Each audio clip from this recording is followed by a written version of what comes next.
আসাম সরকারের নোটিশ এসেছে প্রত্যেক আসামির কাছেই।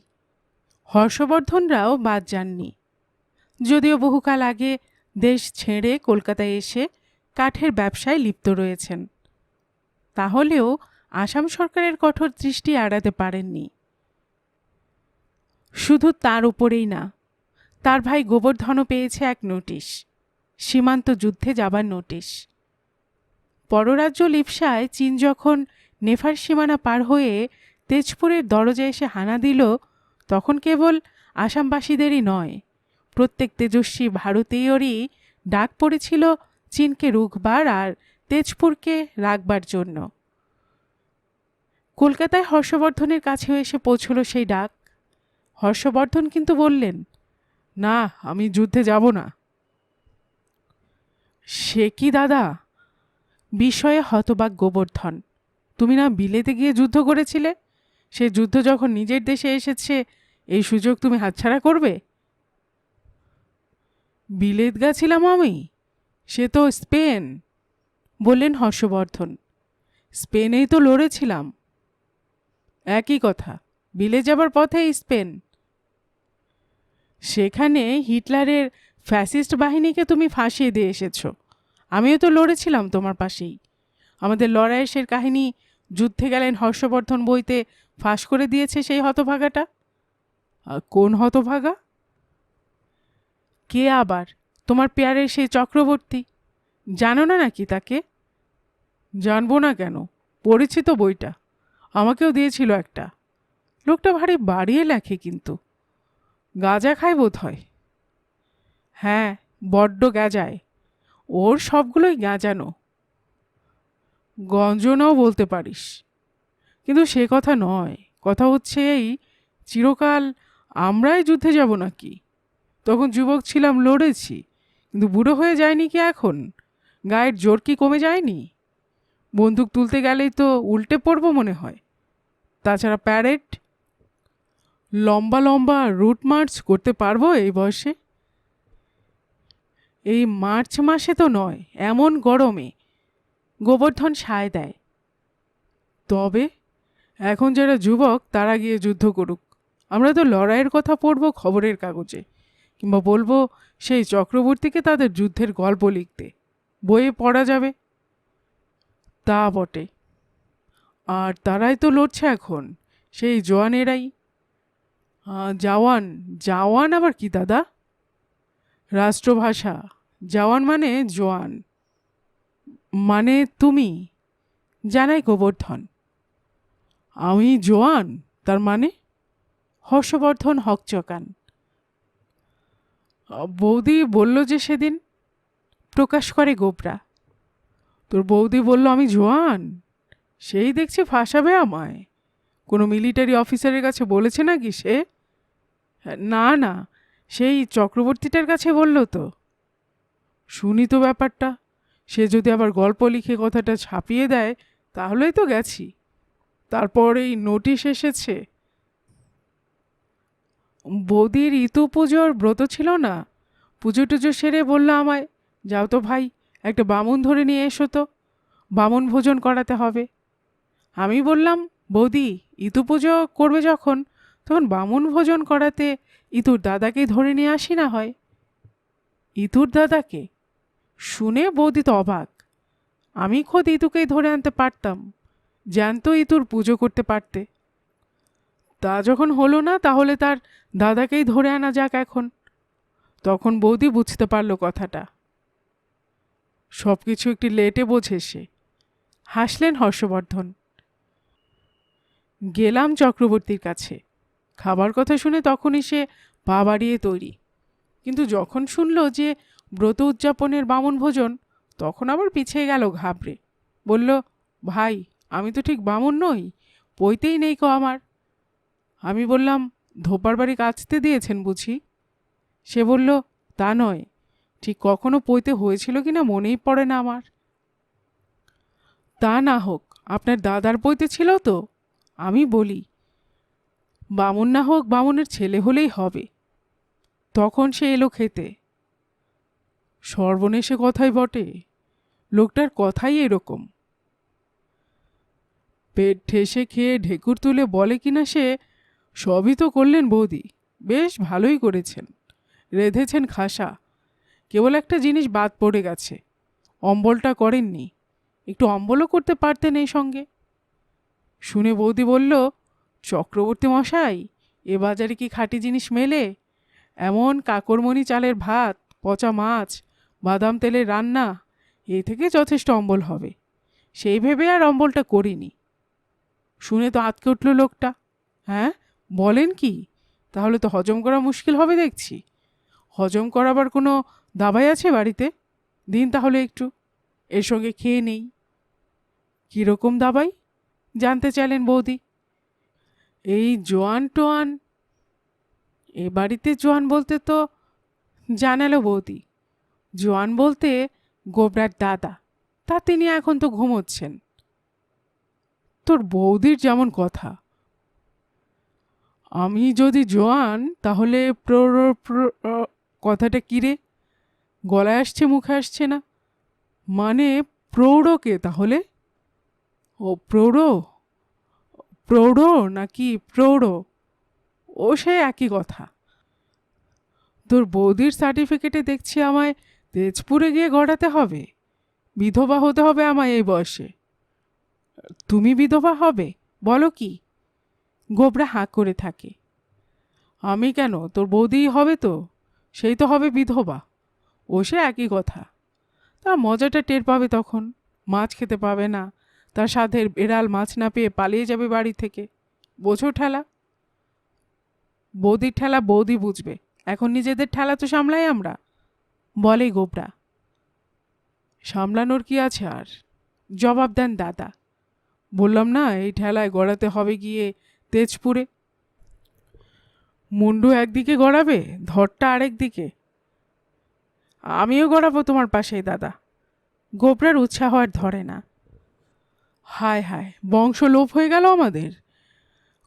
কাতর সুরে শুরু করেন শ্রীহর্ষ। 1,00,000 পুত্র আর 1,00,000 নাতি, একজনও না রহিল বংশে দিতে বাতি। রামায়ণের লঙ্কাকাণ্ডের সঙ্গে নিজেকে গুলিয়ে রাবণের শোকে তিনি মুহ্যমান থাকেন।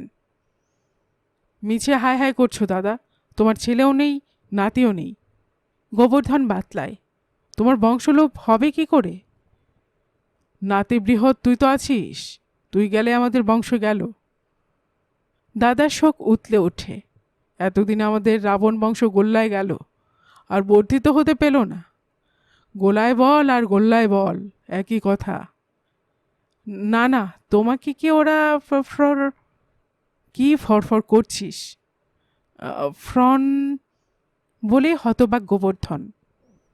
মানে? হর্ষবর্ধন বিরক্ত হন। মানে তোমাকে কি ওরা আর ফ্রন্টে পাঠাবে? কথাটা খুঁজে পেয়েছে গোবরা। তুমি নাকি স্পেনের যুদ্ধ জয় করে এসেছ, পড়েছে নিশ্চয় তারা বইয়ে, তাই তো ডেকেছে তোমাকে। অবশ্য তোমাকে তারা সেনাপতিটাও করে দেবে, সামনে থেকে লড়তে হবে না তোমাকে, মরতে হবে না গোলায়, পেছন থেকে পালাবার পথ পরিষ্কার পাবে। পেয়েছি, পালাবার পথ নাই, জম আছে পিছে। যুদ্ধ কাকে বলে জানিস নে তো? বলে দীর্ঘশ্বাস ছাড়েন দাদা।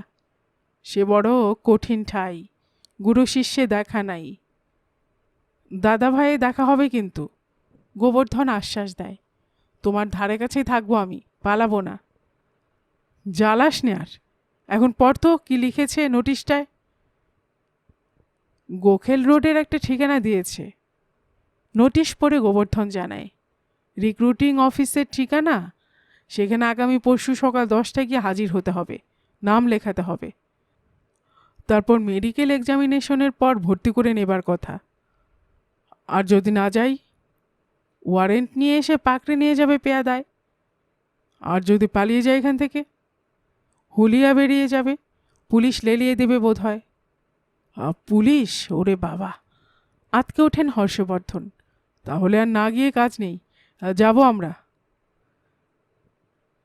যথা দিবসে যথাস্থানে গেলেন দু ভাই, দাঁড়ালেন পাশাপাশি। প্রথমে পরীক্ষা হলো হর্ষবর্ধনের।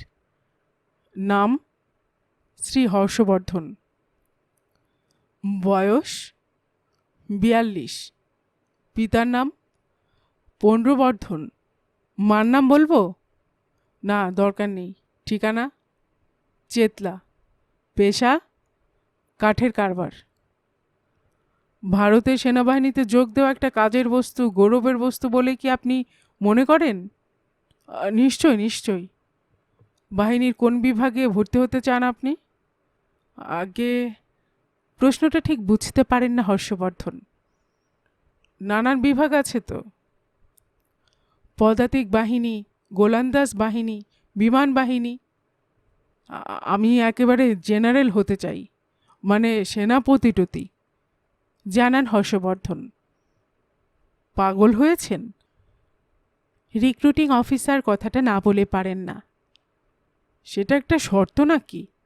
হর্ষবর্ধন জানতে চান। জেনারেল হতে হলে কি পাগল হতে হবে? সে কথার কোনো জবাব না দিয়ে অফিসার গোবর্ধনকে নিয়ে পড়েন। নাম? গোবর্ধন। বয়স? 32। আর বাকি সব ওই ওই ওই, মানে ঠিকানা, পিতার নাম, পেশা সব ওই ওই। বিশদ করে দেয় গোবরা। অর্থাৎ ইংরেজি করে বললে ডিটো ডিটো। আমরা দুই ভাই কি না? ও, তাহলে আপনারা এবার ওই পাশের ঘরে চলে যান, সেখানে আপনাদের মেডিকেল চেক আপ হবে, বললেন অফিসার। ডাক্তারি পরীক্ষায় পাশ করতে পারলে তবে ভর্তি। পাশের ঘরে যাবার পথে ফিসফিস করে গোবরা। আর ভয় নেই দাদা, আমার জীবনে কোনো পরীক্ষায় পাশ করতে পারিনি, আর ডাক্তারি পরীক্ষায় পাশ করব, ফেল যাব নির্ঘাত। বেঁচে গেলাম এ যাত্রা। হ্যাঁ, ফেলেছে কিনা আমাদের? আশ্বাস পান না দাদা, এ যুদ্ধের বাজারে কেউ ফেলবার নয়, কিছু ফেলনা নয়। হর্ষবর্ধনের বিপুল ভুঁড়ি দেখেই বাতিল করে দিলেন ডাক্তার। না, এ চলবে না। প্রতিবাদ করে বলতে গেছিলেন, বহুত বহুত জেনারেলের ভুঁড়ি ভুঁড়ি ভুঁড়ি দেখেছেন তিনি। যদিও ফটোতেই তার দেখা, কিন্তু তার ভুঁড়িতে গোটা দুই টোকা মেরে তুড়ি দিয়ে তার কথা উড়িয়ে দিলেন ডাক্তার।